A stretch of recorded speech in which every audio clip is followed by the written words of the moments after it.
প্রকাশ্যে এলেন ইরানের সর্বোচ্চ ধর্মীয় নেতা, করলেন জুমার নামাজের ইমামতি।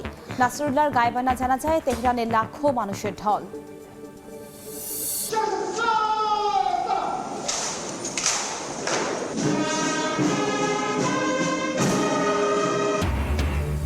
মালয়েশিয়ার প্রধানমন্ত্রীকে বিমানবন্দরে গার্ড অফ অনার স্বাগত জানালেন প্রধান উপদেষ্টা। কিছুক্ষণ পর বৈঠক, আলোচনায় অগ্রাধিকার পাবে বিনিয়োগ, শিক্ষা সহ বিভিন্ন বিষয়। নির্বাচনের আগে আবারও চাইনি চাপের মুখে ট্রাম্প। আদালতে জোরালো হল 2020 সালের ভোটের ফল পাল্টানোর চেষ্টার অভিযোগ। সাবেক প্রেসিডেন্টের সমালোচনায় বিরোধী শিবির।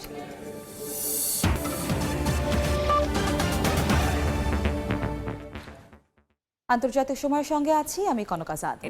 ইসরায়েলের হামলার আশঙ্কার মধ্যে জনসম্মুখে এলেন ইরানের সর্বোচ্চ ধর্মীয় নেতা আয়াতুল্লাহ খামেনি। ইরানের ক্ষেপণাস্ত্র হামলার পর পশ্চিমা গণমাধ্যমের ভবিষ্যৎবাণীকে মিথ্যে প্রমাণ করে শুক্রবার জুমার নামাজের ইমামতি করেন তিনি। এদিন গ্র্যান্ড মসজিদে লাখো মানুষের ঢল নামে।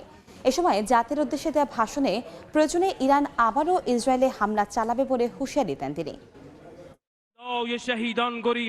শুক্রবার তেহরানের গ্র্যান্ড মসজিদে লাখো মানুষের ঢল নামে। দীর্ঘদিন পর জুমার নামাজে ইমামতি করেন ইরানের সর্বোচ্চ ধর্মীয় নেতা আয়াতুল্লাহ খামেনি। তেল আবিবে তেহরানের হামলার পর পশ্চিমা গণমাধ্যমে খবর প্রকাশ করা হয় ইসরায়েলি হামলার ভয়ে আয়াতুল্লাহ খামেনিকে নিরাপদ স্থানে সরিয়ে নেওয়া হয়েছে। বিশেষ করে মধ্যপ্রাচ্যে একের পর এক নেতার মৃত্যুর পর এবার নিশানা খামেনি, এমনটাই ধারণা অনেকের।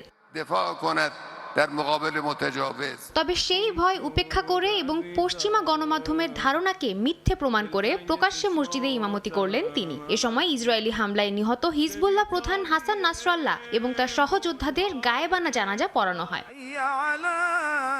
নামাজের আগে জাতির উদ্দেশ্যে ভাষণও দেন খামেনি। এ সময় তিনি বলেন, প্রতিটি দেশেরই নিজেদের সার্বভৌমত্ব রক্ষা করার অধিকার রয়েছে। বিশেষ করে গাজা এবং লেবাননে ইসরায়েলের নজিরবিহীন হামলার পর ঐক্যবদ্ধভাবে নেতানিয়াহু বাহিনীকে প্রতিহত করার জন্য প্রস্তুত থাকতে সবাইকে আহ্বান জানান তিনি। প্রয়োজনে ইরান আবারও ইসরায়েলে হামলা চালাবে বলেও হুঁশিয়ারি দেন খামেনি। এছাড়াও গেল বছরের 7 অক্টোবর ইসরায়েলে ফিলিস্তিনের স্বাধীনতাকামী সংগঠন হামাসের অপারেশন আল আকসা ফ্লাডকে বৈধ অভিযান বলে আখ্যা দেন তিনি।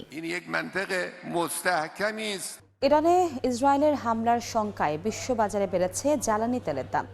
ব্রিটিশ সংবাদ মাধ্যম বিবিসির এক প্রতিবেদনে বলা হয়, মার্কিন প্রেসিডেন্ট জো বাইডেনের মন্তব্যের পরই অপরিশোধিত তেলের দাম 1 লাফে বেড়েছে 5%। বর্তমানে আন্তর্জাতিক বাজারে প্রতি ব্যারেল অপরিশোধিত তেলের দাম $77। ইসরায়েলের ক্ষেপণাস্ত্র হামলার জবাবে ইরানের তেল স্থাপনায় আঘাতের কোনো পরিকল্পনা আছে কিনা সাংবাদিকদের এমন প্রশ্নের জবাবে মার্কিন প্রেসিডেন্ট বলেন, বিষয়টি নিয়ে আলোচনা চলছে। তবে ইরানের পারমাণবিক স্থাপনায় ইসরায়েলের হামলায় সমর্থন থাকবে না বলে জানান মার্কিন প্রেসিডেন্ট।